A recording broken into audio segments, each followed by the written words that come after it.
Welcome to Crawlspace. I'm Tim here today with Lance. Lance, how are you today? I'm doing fantastic today, per usual, mostly because we have one of our very good friends, a colleague in this business, on to discuss some stories that have some relevance for this particular day, this Sunday, mid-February. But before we get to that, Tim, how are you? I'm doing great. Thanks a lot for asking. I am excited about the big game that is happening today if you're listening to this on Sunday, February 12th. But today, Lance, we do reunite with an old friend, John Lordan of Brain Scratch fame. You can find out everything he does at lordanarts.com. And Lance, in this conversation, we speak about 4 mysteries that have some angle or some connection to the Super Bowl. And always a great play is signing up for Crawlspace Premium. Tell me about this Crawlspace Premium. You get every single episode of Crawlspace ad-free. You get some early releases, and you also get our bonus show,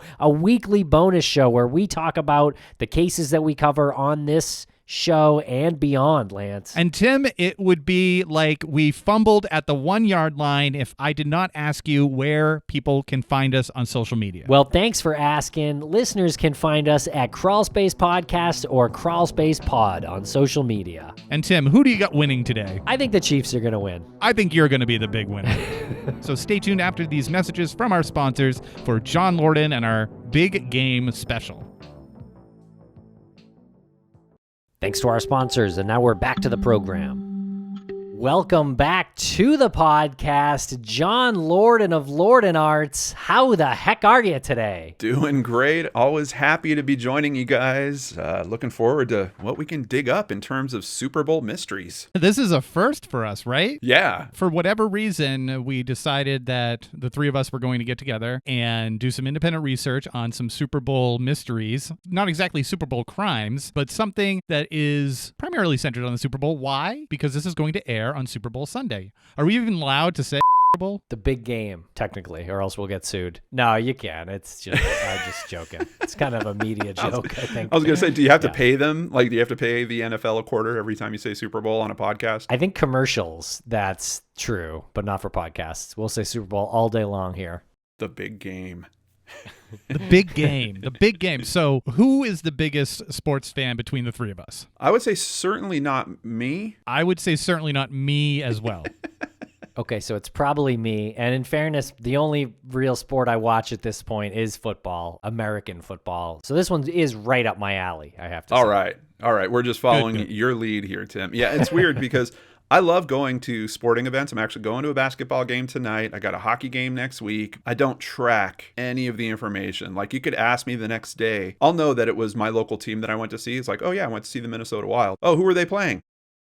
The guys in the green and yellow. Like, it just doesn't track, man. My brain, I don't know. I think I'm thinking about other things, and I'm holding in my memory that just there's no room for sports, unfortunately. I'm with you on that. I do enjoy going to a game, and I do enjoy watching and appreciating just the physical ability of these athletes. And my girlfriend and I will go to a bar, there'll be a game on, and they'll show a highlight of a catch. If I'm not a sports fan, she's about doubly not a sports fan, but both of us will watch it and be like, how the hell did that person just do that? How did that person running full speed, knowing that they're about to get hit, just catch that ball as they're falling out of bounds, dragging their toes as if they're moving in slow motion themselves?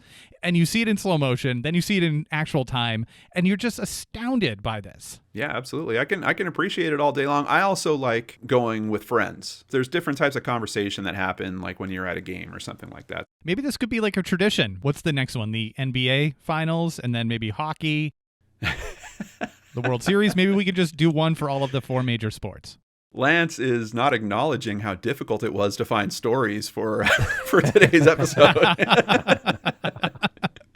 I know. I thought maybe we would consider some of these. You know, there's a lot of stolen Super Bowl ring, stolen jersey. But, you know, for this audience, I don't know. I think we had to reach a little deeper, and I feel good about a couple stories I brought. All right, so let's get into it. Tell us about this first story, John. Absolutely. This is one that I have covered a few years ago. It's a pretty recent missing persons case. It was February 2nd, 2020, and 59-year-old Abbie Flynn, who goes by Abbie, She was getting ready to have a Super Bowl party. Now, that year we had the Kansas City Chiefs, and they were going to be playing the 49ers. She was having several friends come over for the big game. She had just made some cookies. She left those out on the counter, and she had made some pizza dough. She had left it while it was still rising. The thought was apparently she was going to go for a walk and leave it rise and then come back and get ready and finish up preparation for the party. Her friends started showing up for the party, and Abbie was nowhere to be seen. So this is taking place in Gloucester, which is, I believe, in your neck of the woods. Sure is. Right on the seacoast. Are you familiar with the area? Are you guys close to it? Very close. Okay. That might help in terms of understanding this, because, I'm looking at maps and trying to get my head around it. It's a very rocky shore, very rocky ocean front. And that's definitely a concern with a case like this. So it's in Essex County. Population was over 28,000 as of the 2010 U.S. Census. It's an important center in terms of the fishing industry, and it's also a popular summer destination. Abbie lives in a nice part of this neighborhood called St. Louis Avenue. According to NamUs, Abbie stands between 5 foot 5 inches tall to about 5'7". She weighs somewhere from 190 to 210 pounds. Brown hair, shoulder length. Eye color is listed as brown. No distinctive physical features noted, and no description for clothing or accessories. But as her family kind of learns that she's missing, they start trying to determine what those items might be. So we actually wind up getting a couple of different explanations. Some sources would say that she was likely wearing a red jacket.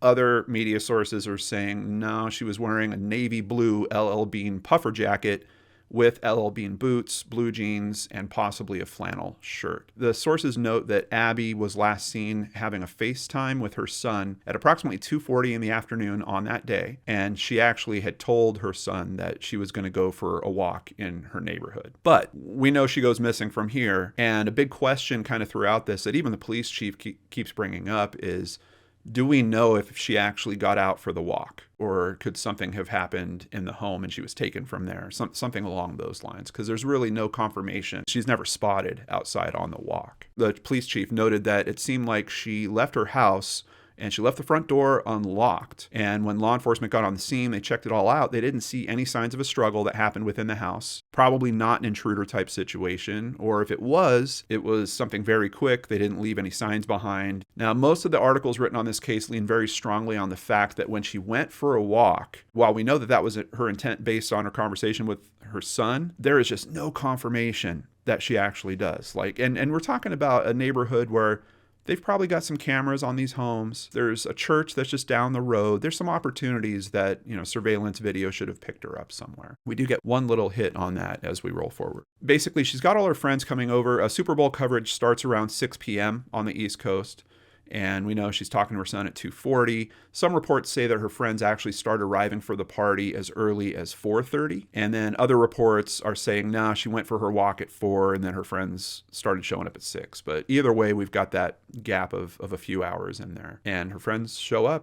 Front door's unlocked. They walk in. Cookies are on the counter. Pizza dough sitting there, but no sign of Abbie. Just wanted to note the temperature that day seems in the 30s. Yeah. In February, I'm definitely not going out for too many leisurely walks unless my dog has to do her business. Was there any dog walk or anything like that? Your instincts are very good. There was a dog. However, she didn't take it with her. I believe it's a pug, and she actually leaves it inside. We'll get a little explanation that might help you understand in terms of why she would have gone for this type of walk. But I know you guys cover a lot of missing persons cases. When I ever start looking at one of these, I'm checking a map, and the first thing I'm looking for is water sources all over the place. And as you guys noted about knowing this area, we've got a lot of water sources in this area. We've got Niles Pond nearby, Niles Beach, Brace Cove, and Brace Cove is reportedly a place that she was known to walk to. Pretty short walk from her home, maybe 5 to 10 minutes. Gloucester Police Chief Ed Conley was talking about the initial searches and saying that they were focusing on hiking trails that are nearby that she was known to frequent. They had approximately 80 police personnel that come out, start doing their search. They get assistance from aircraft with thermal imaging, which I think is really smart, and especially when we're talking about temperature conditions like that, could be very helpful. U.S. Coast Guard is assisting. It really becomes an all-hands-on-deck type of call. Keep in mind, and this is something that just really moves me, this is something that's happening on Super Bowl Sunday. these are everyday heroes for us, rising to the occasion on a day where a lot of them probably want to hang out with their family and do their kind of stuff. They get out there and they start this big search for Abbie. And pretty close to immediately, another thing that's a little different with this case is they realize that she's missing so quickly. And the search effort is just like immediately launched. So this isn't like one of those cases where, it takes someone 2 or 3 days, police report gets in, then they start their searches. Like, they're out there that day looking for her. And it seems like a very intensive search goes on for that first 1 or 2 days. The chief noted it was very cold out there during the search, particularly on the first day. As you guys said, somewhere in the 30s to 40s during this time, according to weather data. So she probably was likely wearing one of those jackets, either a red one or the blue LL Bean puffered. But this information keeps kind of changing and morphing because her family is essentially coming to the house and going through her things and trying to figure out what's missing that she could be wearing. Could be that's why the red jacket kind of falls off. The later explanations seem to be with the blue LL Bean puffer. One of the questions that sprung to my mind, especially with all the true crime that we review, is she married and where's her husband? She does have a husband, but he is back at another home that they own in Houston, Texas. They basically split their time between 2 homes. They have 3 children. All of them are adults. 1 lives in New York and 2 are away at college. Abbie herself is a retired nurse. She grew up in Gloucester and, like I said, divides her time between there and Houston. And her husband, Rich, actually still works in Houston as a radiologist. That's why he's there. By all accounts, they have a wonderful life. They're happy. Her brother, Brian Flynn, told Dateline, quote, "It doesn't make sense that she would just walk away." He said she's the most caring and selfless mother, friend, and sister. He would also share that she enjoys homemade macaroons, croissants, bagels, and ice cream. I saw several comments online talking about how she really loved to show her friends and family how much she loved them through cooking and food. That was even kind of part of this Super Bowl party. Like, she was getting the pizza dough ready, but it was so that everyone could come over and then everyone was going to make their own pizza as things were going on. So someone that truly saw the kitchen as kind of the center of her social experience. So her brother had said that the family had been attached to Gloucester since 1963, and it's no accident that she bought that house. That house actually overlooks Brace Cove. And he said that they always knew that this area had amazing people, but after Abbie went missing, it became much more clear to him because of all the care and support that he was getting from people in the area. We've got this whole community helping out, local media coverage going. Police Chief Ed Conley even reaches out to a local Facebook show called Good Morning Gloucester and does an in-depth interview taking all the open questions that come his way. And it's like a 50-minute interview, and it's like everything's on the board, man. He is just an open book. It's a very unique watch. I really haven't seen a lot of police chiefs go about it that way. It's usually very kind of controlled. Certain things they'll talk about, certain things they won't. I really love the approach because he's open to all possibilities. Even though they didn't see that there was any signs of breaking and entering, he's still very open to the possibility, well, she could have been taken from the home, because we don't have any confirmation of her being anywhere else after that. Sure doesn't sound like a voluntary disappearance. No. She's expecting guests. I mean, if it's a voluntary disappearance, that would be going about it in not a great way, because the search was launched immediately based on the planning that you had, the guests you had coming over. And the things that we're hearing about, they're just lining right up with what we know about her personality. And, she's made cookies for everyone. She's got more food that's being prepped. She left her dog at home. All these pieces, you're right. There doesn't seem to be any intent that she actually took off on her own. So her family pretty much keeps away from the media except for her brother, Brian. Her kids aren't commenting. Husband isn't really commenting. I don't think I saw any quotes from her husband or her kids anywhere. It was really only her brother, Brian, that's been speaking. He talks about how Abbie is a very normal person. She likes weaving baskets, knitting, dyeing wool, photography, particularly wildlife, and cooking and baking. One of her neighbors actually talks about this as well. Was there some possibility that she might have been taking some pictures of wildlife? Could there have been an accident of some kind while she was out doing that? But her family says that her 2 main cameras that she used were back at home. But the police chief points out he's not certain if she didn't have a 3rd camera, like a pocket shot camera or something like that she might have taken with her. They're looking. They're not finding anything. They really don't find any signs of her during searches at all. She lives in a neighborhood street that's surrounded by a lot of foliage, and there's a lot of these different paths that she was known to take that kind of just cut off through the woods and lead to different outlooks and different rocks. They do check local surveillance cameras, and they come up with one possibility. They've got footage of someone walking, but the person's so far away, they're not sure. They have to hand it off to experts, and the experts come back basically saying they do not think that it's a match for Abbie. We do have a lot of nice homes in this area, so I think that there's probably a good chance that we've got some security systems that might include cameras, but a lot of these homes are way back away from the street. They've got these really long driveways. You might have your gate actually have a camera on it.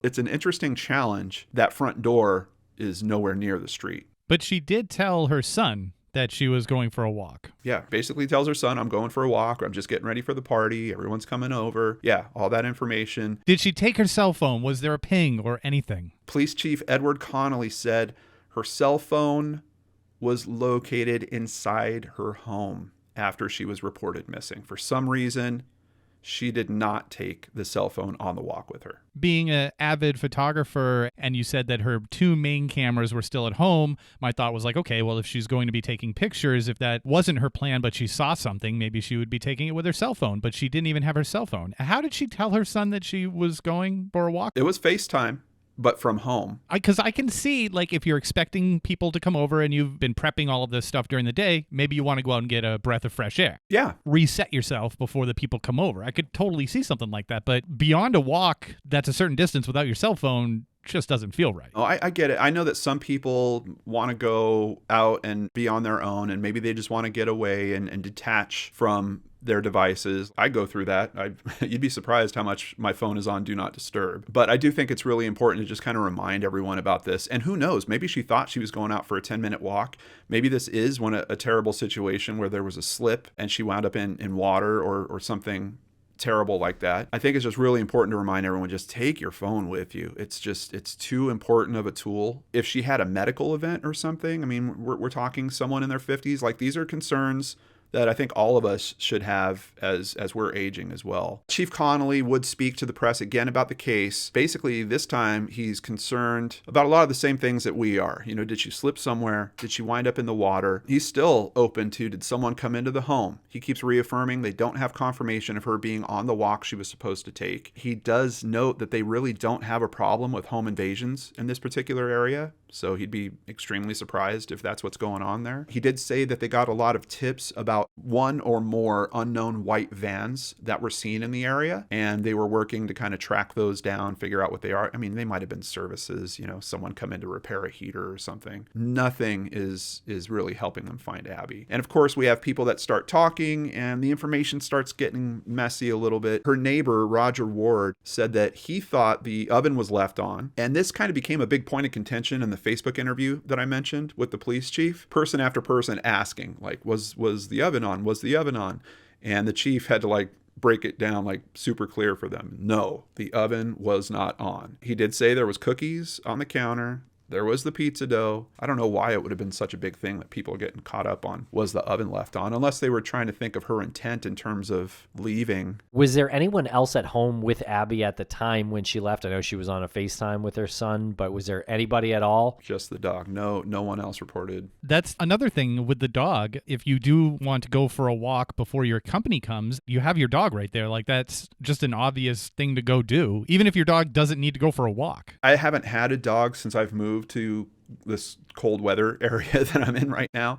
I just don't know, is it practical to take a pug out in 30 degrees? I don't know. Is it okay? It's not harmful to them or anything? It's interesting as well when you mention that the area doesn't really have a problem with home invasions and things like that. It's pretty isolated as far as like towns in the area. It's on Cape Ann. Actually, it's a pretty beautiful like scenic road to get to Gloucester, but there's no reason why you'd be passing through Gloucester if you weren't going to Gloucester. So if it was something like that, it would have to be something like extremely targeted. Well, especially on Super Bowl Sunday, if you're planning a home invasion and you're planning it in Gloucester, I mean, you're already making yourself like stand out. Most people are probably having friends over. So you're invading homes that will probably have guests on, unless people are thinking a lot of those homes are going to be empty. Perfect time to go rob the place. But in that case, I mean, you said it. You'd have to know. You'd have to have the knowledge of, oh, that person's not going to be at that particular residence on that day. I didn't see anything about her plans changing And, this is a party. So there had to be some type of planning, at least a day or two at a minimum in advance, of letting her friends know, hey, come on over. That coupled with her telling her son that she's going for a walk would be an incredible coincidence. Yes. Yeah. Oh, yeah. No, it seems like it's too much. Her neighbor did mention something else that could complicate the search a little bit. If she did happen to have a pocket shot camera, like the chief was thinking might be a possibility. Being a wildlife photographer, he said that she would sometimes hide in spots in the woods to get photographs of coyotes and other animals. But if you've left your first two cameras at home, your phone would probably be like your test camera if you're walking around looking for a spot. Like, you're probably not going to bring your third string camera out there, hide in the bush when you're supposed to be home in like 10 or 20 minutes anyway. It just doesn't sound logical to me. I think the neighbor is just, he's just trying to figure it out based on what he knows about her. And most often he sees her as her leaving the house to go do something like that. I know sometimes, especially in situations where people might be, like if there was a medical event and she was freezing and she started going into hypothermia, I know that people will sometimes burrow or try to keep warm by effectively hiding themselves in some way. They'll kind of burrow under a bunch of stuff to try to keep themselves warm. It makes it more difficult for searchers. A little bit of a consideration there. On February 11th, several articles detailed that the search for the 59-year-old mother was called off days after her disappearance. But then a few days after that, state police resumed the search. There was little pockets of news about like they're looking in this particular wooded area. This one, they scoured for several more days, Brace Cove, Niles Beach, working on both sides of her home. They used sonar searches to search under the water, but still didn't find any trace of her. And of course, when you have a big community like this, some theories start popping up, and the police were trying to knock down some of those theories as they were coming up. People hypothesized about coyotes, the suspicious vehicles I mentioned, and made connections to other missing persons cases. This kind of thing always drives me crazy. I don't know about you guys, but it's like people seem to want to connect the case to another one. It's almost like we're looking for a serial killer constantly. Like, oh, these 3 people went missing. It means something's happening in this area. There's got to be someone that's doing this. There was this other case with another woman who had gone missing a few years before, and her name kind of kept being brought up in this. Chief Conley responds to that. There is no indication, zero at all, none, that this is connected in any way to any other cases or that foul play was involved. If I thought there was some sort of danger to the public, I would err on the side of releasing that information rather than keep it. And then he makes a great point about the types of theories that he's trying to fend off. I think a lot of people who review true crime, we sometimes slip into with law enforcement ourselves, and that's, well, if you can't tell me what happened, then like prove the negative of it, like prove that a home invasion didn't happen. And he said, they're coming up with ideas. They want me to prove that these things didn't happen, and that's proving a negative, and that's impossible to do. I think it's a great point. I mean, how can you prove that no one came into her house with a gun and said, you're coming with me, and that there was no signs of a struggle because they just got her to walk out, they closed the door behind them, and that's that. And you can actually take that concept further and say, prove to me that she didn't have an accident or that she wasn't attacked by some wild animal. Like, it's just, I know that as humans, we're constantly looking for explanations because they kind of ease us in terms of the things we're grappling with about realities like this, to kind of put that expectation on someone else to appease me by proving that this thing isn't true. Initially, there was a bunch of media on this case, and then literally within a few weeks, like the media just almost completely dries up. I went looking for more updates on this because it's been 2 years since I originally covered this. There was only one article posted on the first anniversary where Chief Conley says that they've found nothing significant in the case. He's been contacted by psychics. None of that info is panning out. NamUs is showing no exclusions for testing against unidentified bodies. So they're not even finding bodies in the area and, being able to test them as possibly being her. She has literally just disappeared. Now, the Gloucester Police Department continues to lead the investigation. If you happen to have some information on this case, you can reach them at 978-283-1212. Also, Massachusetts State Police are involved with it as well. Their number is 978-745-8908, and they have a case number attached to it, which is 2020-106-0056. And I just want to thank the Gloucester Times, who did a bunch of great coverage on this, Mass Live, Boston Globe, Boston 25 News, the New York Post, and Wikipedia for information that was in this. We'll be right back after a quick word from our sponsor. And a thank you to our sponsors. Back to the program. From one incredible physical mystery to a different disappearance, this one, I guess, is a little bit more psychological. It is definitely centered around football. Barret Robbins played football for the Oakland Raiders. He was actually voted as an All-Pro in 2002. They made it to the Super Bowl in early 2003 to play against the Tampa Bay Buccaneers, and big football fans might remember this game as the Gruden Bowl because John Gruden had coached the Raiders the season before, but now he was head coach of the Buccaneers. The Raiders made it to the Super Bowl, and Robbins, 6'3", 325 pounds as the starting center for the Oakland Raiders. A little bit about football. Center is a very important position on the field because they touch the ball first. They actually snap it to the quarterback, and they do a lot of the important blocking and calling out of assignments, pickups for blocks so their quarterback doesn't get hit. Again, Barret wasn't just good at his job. He was the best in the league that season. He was first team All-Pro, which meant he was literally the best at his position that season. He was the Patrick Mahomes of centers that season. But after a team meeting on Friday, he went out to dinner with his family. He did not arrive at the team meeting on Saturday morning, and they couldn't find him anywhere. Coaches called his wife, who was in town, and she didn't know where he was. And an executive from the Raiders called local law enforcement at that time about his disappearance. He clearly wasn't in his hotel, and they were concerned for his life. The truth was, Barret was actually having a manic episode and was wandering the streets of Tijuana, Mexico. And Barret was bipolar, is bipolar, and had never been diagnosed and had been self-medicating with alcohol and drugs. And he later said that he was so disoriented while he was in Tijuana that he thought he was celebrating the Raiders' Super Bowl victory. And of course, the game hadn't even happened yet. Does your head immediately go to injuries sustained while he's played football his whole life? It's definitely something I thought about. We covered the case of Cullen Finnerty, who was a superstar college quarterback who was a running quarterback and took a lot of hits. He didn't have a mental illness that was diagnosed, but he was believed to have been suffering from CTE. So that might be a bit of a factor here with Barret Robbins. Again, as the center, he snaps the ball. He gets hit in the head literally every play. That's like 50, 60, 70 plays a week. And that's just in the games, not even in practice, that he's getting hit in the head. So possibly they did diagnose him with bipolar disorder after this event, and he was on medication for a period of time. He was not allowed to play in the game. He did return before kickoff. Coach Bill Callahan actually banished him to the hotel that the players' friends and family were staying at, though. The team was very upset with him, and he stayed with his wife and kids on Sunday morning, the Super Bowl Sunday. His wife asked him if there was somewhere he was supposed to be, and he replied, church, with a question mark. Wasn't really aware that the game was being played at the time. The Raiders lost the game 48-21. You'd have to imagine in big part to not having their All-Pro center. I wonder if what you were talking about, like just the impacts that he's taken and stuff, could have exacerbated issues that he was having with bipolar disorder. But it sounds like he just went into a mania and his view of reality went upside down on him. I mean, to think that you're celebrating the success of that game already, that it was already done, that's really, really serious thing. Did the staff and the coach, who's the coach? Bill Callahan.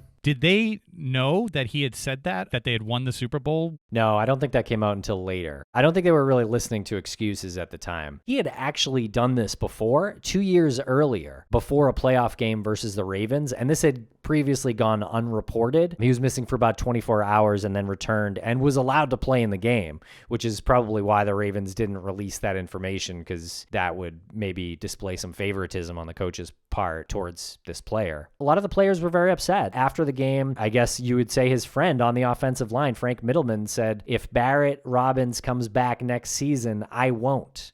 He said, I want to play with people I can rely on. We're a family. When crunch time comes and one of your family members doesn't come through, it hurts. So they were suffering themselves, the team, after losing the game and not feeling like they had full support from their family. Yeah, I mean, him being there, I mean, it sounds like it could have made the difference, right? Yeah, it's possible. And so he did say that he started feeling a little bit different on Wednesday leading up to the Super Bowl. One thing we know about bipolar and doing this research and covering missing people is sometimes pressure will exacerbate those symptoms. And apparently during the team meeting on Friday, they installed a slightly different game plan that was going to rely a little bit more heavy on pass blocking. And so that essentially changed a big part of the offensive game plan. Apparently, they were going to be relying more on Barrett's blocking. That could have put some added pressure on him. Although Raiders receiver Tim Brown actually said that he did not believe that that was part of why he went missing, for whatever that's worth. Yeah, how would you know? Like you would have no idea. I mean, just the pressure of him having to learn a bunch of plays last minute or something like that could have done it. Yeah, he probably wouldn't know. And I don't think they added plays, but they changed the game plan, I think. So they installed a slightly different game plan that wasn't discussed up until that point, really. So yeah, Tim Brown said a lot of guys thought what Barrett did was unforgivable, but as the years pass, you come to realize that he had serious issues, that not everything was under his control.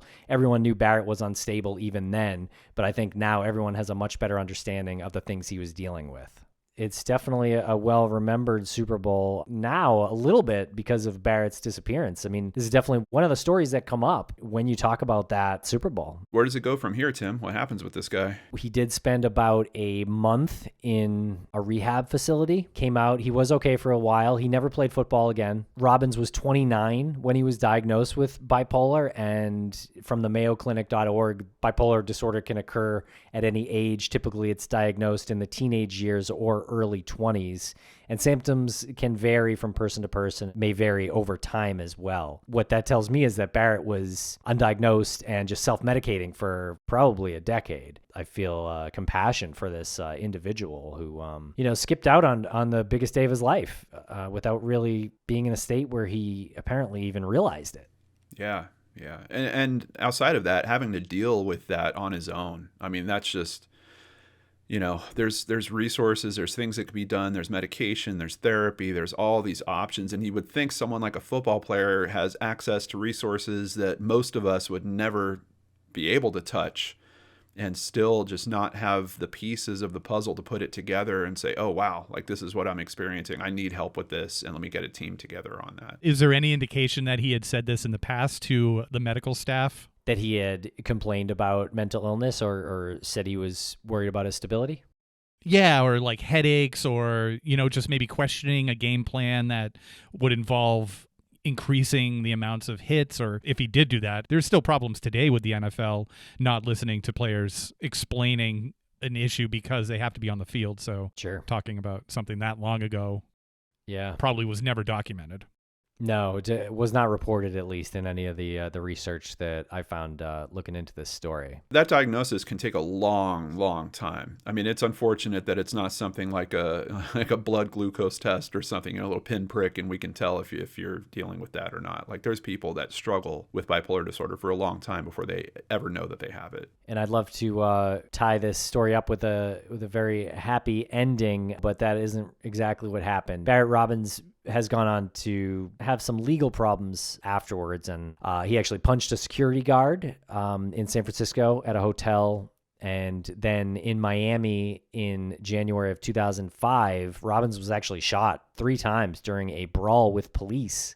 Whoa. And he was subsequently charged with attempted murder for his role. So he was okay with his injuries, and he actually served time. And there's some more drug charges and some disappearances and reappearances as well. His former teammate, Tim Brown, can't get in touch with him. One of the last articles that was written about him was about how he reappeared to volunteer some of his time. Then he met a journalist there who wrote an article about him, and then he went back into hiding in a sense, where, he doesn't communicate with those players at all anymore. He doesn't really give out a phone number, apparently. So he is really off the grid. And we'll be right back after a quick word from our sponsors.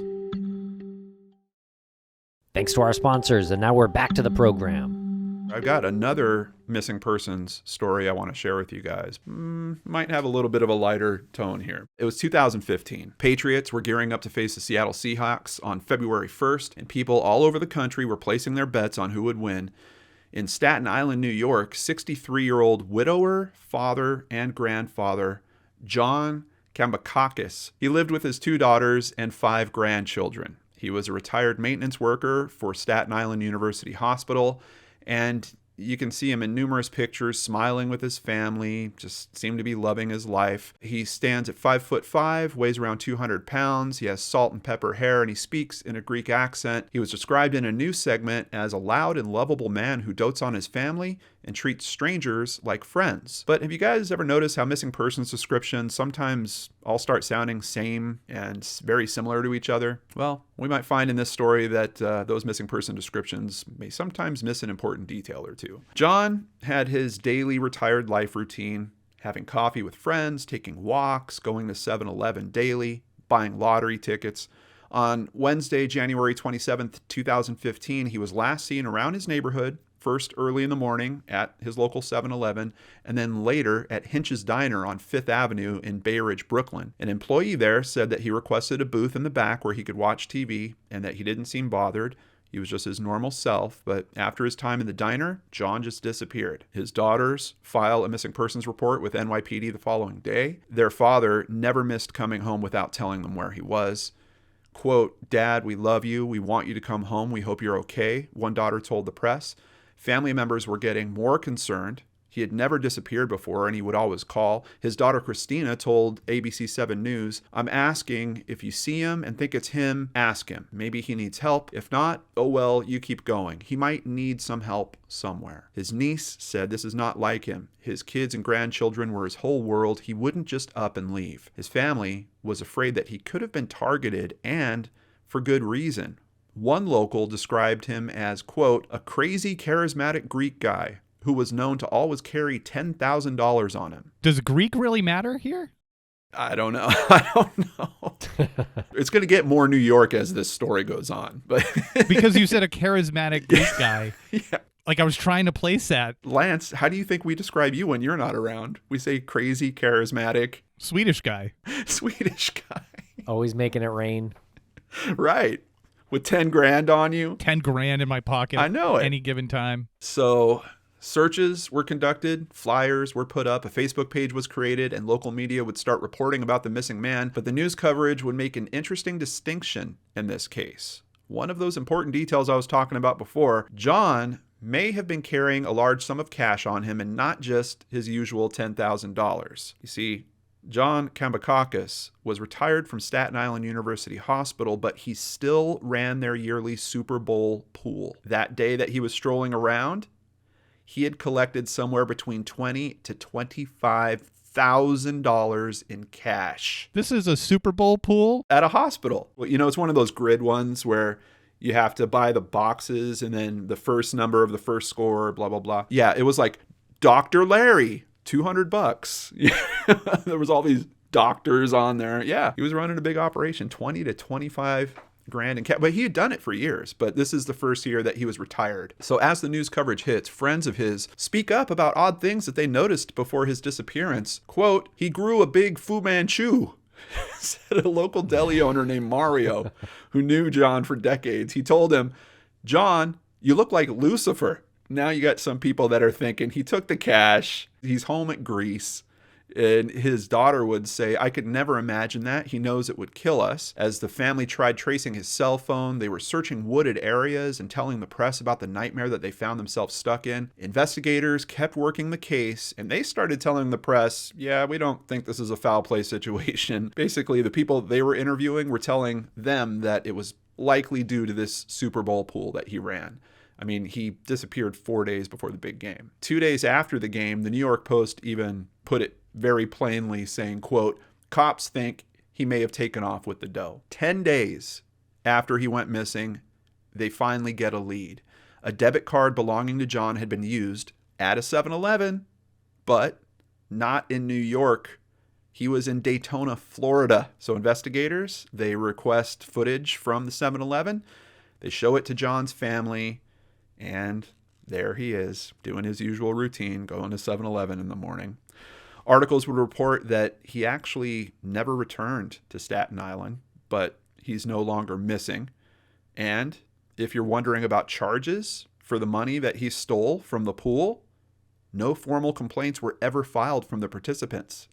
So what? There are no charges. So they just assumed they were going to lose the pool anyway.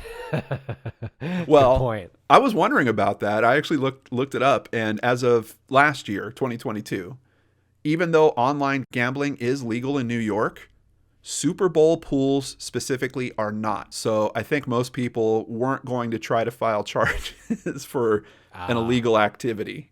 Oh, do you think he knew that? Maybe. A lifelong friend of his named Santo would try to give further insight, telling the press, why did he disappear? Because he's a loser. So people think that he did take the pool money, but that he didn't actually intend on stealing it. They think that he likely gambled it and lost, and then he couldn't come back to face everyone. He can't show his face here ever again, said deli owner Mario. He disgraced himself. He should go into the witness protection program. Oh, that's taking it a little too far. No, well, hey, Lance. I mean, if I knew a deli owner named Mario and his sandwiches were that good that I was coming back for decades. Throw a rock anywhere in New York City and you'll hit a deli owner who makes great sandwiches named Mario. Okay. Yeah. I think I would take Mario's advice, but I don't know. I would too. If Mario was telling me that, I would definitely go into the witness protection program. John's daughter, Christina, actually defended her dad, saying, quote, and I'm telling you, this thing, it gets more and more New York here. I almost want to put on an accent, but they're talking about how he's a gambler and all that. He's a thief, ? They're an effing bunch of degenerate gambling a-holes. Who are they to judge him? He's my father, and I love him, and I'm happy he's okay. Unfortunately, in that same report that quote is from, she also says that she still hadn't heard from him since he left town. Oh, well, that's sad. Yeah. Yeah, the coverage on him basically stops there. But while I was looking into this, I ran into an online obituary from 2017. Name? John Kambakakis. But it's kind of got me thinking twice. Like, did he take Mario's advice? Or is he really resting in peace? If he is, he did finally get back to Staten Island because it looks like the funeral was there. And the weird thing was, it wasn't even a real, like, it wasn't a write-up on his life or anything like that. It was just the My Father prayer, or Our Father. So the only evidence that he was buried back in his hometown was through this site. Yeah, that's the only thing I saw. I didn't see any legit obituary on it. Oh, he definitely faked it then. I mean, he definitely honestly, did. I don't know. I just don't know what to believe, man. Like, this guy, like, with what he tried to pull. So the daughter defended her father and then called everyone else losers. Yeah. He's a thief. That's okay. You're all gamblers and you're the losers. I mean, I guess she's right. You open up the newspaper and you got Santo and Mario popping off about your dad. Yeah, you're going to fire some shots back. I like it. Yeah, you're going to bring that to for sure. Yeah, I'm with Christina on that. And I love that none of them could go for charges on it because I was like, what? This guy made off with $25,000. Like, shouldn't they be pressing charges of some kind? No. See, we should just blame the government for that because it's like, oh, no, it's legal to gamble, but you can't do private ones because we need a cut. Right. If that pool was done through a site, maybe, and the government was collecting a bit, maybe they would have filed, complaints. Well, and you can't call it a Super Bowl pool. It would be the big game pool. That's right. Full circle. All right. A big thank you, ABC7. Thank you, New York Post. Thank you, SI Live, for information and giving me some fun doing that research today. I appreciated hearing about that story. We have just covered two that are very serious, and John, yours was less serious, but, along the same lines of, like, criminal activity. I kind of went in a different direction with my story, and I don't know why I did it. I just wanted to round this whole thing out with a little bit of fun discussion about superstition, about sports superstition, most specifically. You two remember, even if you're not a sports fan or a football fan, you remember the Buffalo Bills' 4 consecutive Super Bowl appearances. In the early 90s, they lost all 4 of them, right? I don't remember, but I trust you. Yes. They appeared in Super Bowl 25 in January of 1991, Super Bowl 26 in January of 1992, 27 and 28 both in January 93 and 94, and they lost all of them. But sandwiched in the middle is this really fascinating story about Thurman Thomas. And Thurman Thomas played for the Buffalo Bills He was a running back, and he lost his helmet before taking the field. He only had one helmet, Lance? He only had one helmet. This was the second Super Bowl that they appeared in. This was Super Bowl 26. It was in Minnesota. It was at the Metrodome in Minneapolis, Minnesota. Okay. Where they played the Redskins, name change now to the Commanders. To put it into perspective of how this moment ranks among Buffalo sports fans, we have a site called UB Bull Run. Tim Riordan listed it as the 13th worst moment in Buffalo sports history. Tyler Greenewalt on Yahoo Sports listed it at number 4, ahead of O.J. Simpson.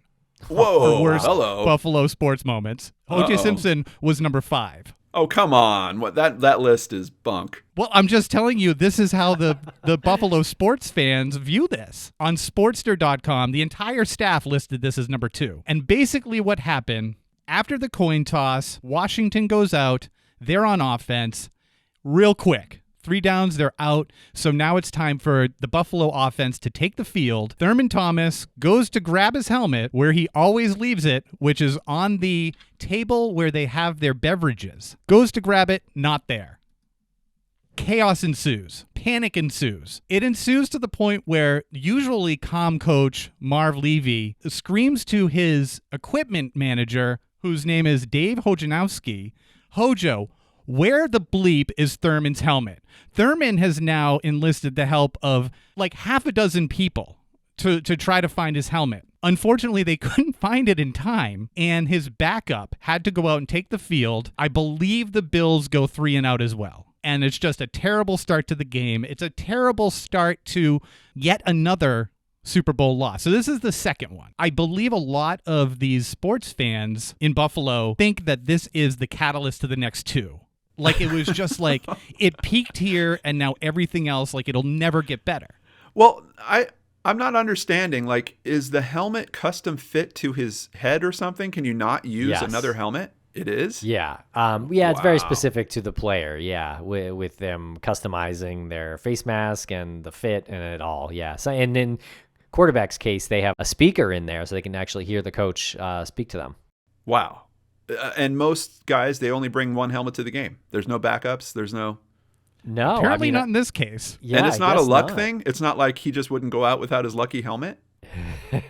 It was definitely a luck or a superstition thing that it was always left in the same place. And not a lot came out about this until the equipment manager, Dave Hojanowski, started to speak to the press. And he said that Thurman used to put his helmet down in the same spot before every game. It was always on the table where we would keep the drinks. It was right to the left of that behind the bench for the offense. And the helmet to this day has never been found. What? I'm just kidding. No, I'm just kidding. Oh, That would have been an amazing part of the story. Yeah. No, they did find the helmet. They found it on the other bench at the defensive side of the line. So if you look at the football team that's on the sidelines, they're divided up into the defensive side and the offensive side. And it's just theorized by this Hojanowski that someone had come along, picked up the helmet, thought it was theirs from the defense, went over and just set it down. And you know, it was like literally at the exact opposite end of where it should have been. So they finally find it, and unfortunately, Thomas has a terrible game.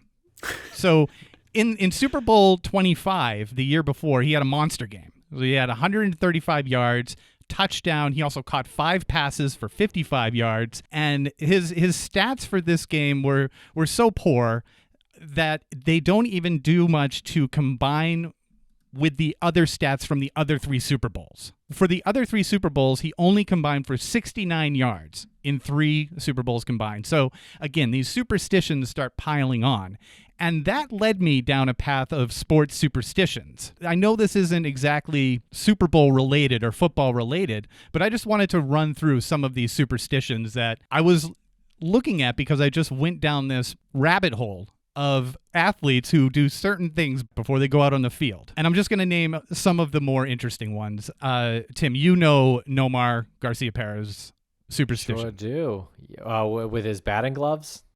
Yes, with his batting gloves. So that's like the famous one. So every time Nomar Garciaparra would go up to bat, he would wave his bat in a windmill-like fashion. He would tap that on his toes, alternating between the toes. He would also adjust the Velcro in between pitches. He would adjust the Velcro on his batting gloves. He had this whole thing. But he also had this thing where he would kiss his bat. Have you heard of this one? Where he would kiss his bat as he was climbing out of the stairs of the dugout before getting into the on-deck circle? Ugh, gag. Yeah. So he would kiss his bat, and he would lose his mind if anyone ever touched his hat. No, ma. That's on no, ma. I'm not going to go through every single one of these, but these are fun. Serena Williams never changes her socks during a tournament when she played. She never changed her socks. She enjoyed the feel of a dirty sock when she played. Wow. All right. You? This one made me laugh because when you look this up, we have a wildly successful NCAA men's basketball coach, Jerry Tarkanian, and the picture that comes up, Tim, you know this coach. Did you know that he had to chew on a towel during games? Yeah. Yeah, always. He had a towel hanging out of his mouth. This is the weirdest thing. And the picture of him, it looks like if you were to substitute the towel for like a roast beef sandwich, Yeah. he could be doing the same thing. It's the strangest thing. I didn't know it was superstition. Yeah, apparently it is. Apparently it's a ritual, superstition. It almost looks like he's lost a tooth and he's just like chewing on Yes. a towel, like to plug any blood that might. like he just got a root canal before the game, and the dentist was like, "You need to staunch the blood here." But he's like, "I got to go coach." Yeah. Michael Bibby, who is a basketball player for the Heat, he used to obsessively clip his fingernails during timeouts. How often do the two of you clip your fingernails in general? I mean, every couple weeks. I mean, Yeah, every as 2 needed, weeks. though, I would just say, yeah. As needed. You see a little white on your fingernails. Getting a little long. As needed. Could you imagine doing that several times in the course of maybe, an hour and a half? Sounds crazy. No. And where did those clippings go? Into the front row. Into the nacho cheese. His nails must grow fast, man. I mean, The last one I want to bring up, a baseball player, an outfielder for the Phillies back in the day, Richie Ashburn used to sleep with his bats. Now, I have heard of sleeping with the Stanley Cup. I had a friend whose father was a general manager for a team, and apparently that's a thing. Like when they have the Stanley Cup, like people will come over and they'd want to have it in the room, and it would sleep with the Stanley Cup. Like I've heard that, but yeah, sleeping with bats. Okay. An honorable mention is the Wade Boggs having to eat a full chicken before every game. I just want to circle that back real quick to the Thurman Thomas helmet incident. Yes, professional athletes, as we discussed in the beginning, are tremendously talented, very gifted, and they're able to do things with their body and their minds and simultaneously bring in a ball while they're being chased down and having the wherewithal to keep their feet down, etc. And then they attribute that, or in the case of like Nomar Garciaparra, he hits a triple, he hits a double, he knocks in some runs, and he's like, I did that thing before I went up to bat, so now I have to do that every time. Thurman Thomas, I left my helmet there. I have formed well when, that time I left my helmet on the table that we carry the drinks, but that one time that it's not gets so into their heads that it absolutely destroys the game. And again, I'll reference back to how that affected the Buffalo sports community. They rank it number 2, number 4. Like they think about his helmet before they think about O.J. Simpson. So there's a danger there too, right? I mean, I feel like the real victims of this Thurman Thomas story are the people who placed prop bets on him to have the first carry of the game for the Bills. And that would have been like easy money. Yeah. And then all of a sudden their backup comes out and gets the first 2 carries. Whoever put the money on Kenneth Davis, who was the backup, they're the real winners here. I mean, for real, that would probably great odds on that. I think this whole last story was just Lance's way of trying to lock me in for doing next year's Super Bowl episode. I'm pretty sure that now that we've had this big success, we have to keep it going. Yes, I agree. I just want to round out this story by saying no surprise that they lost. They lost 37-24.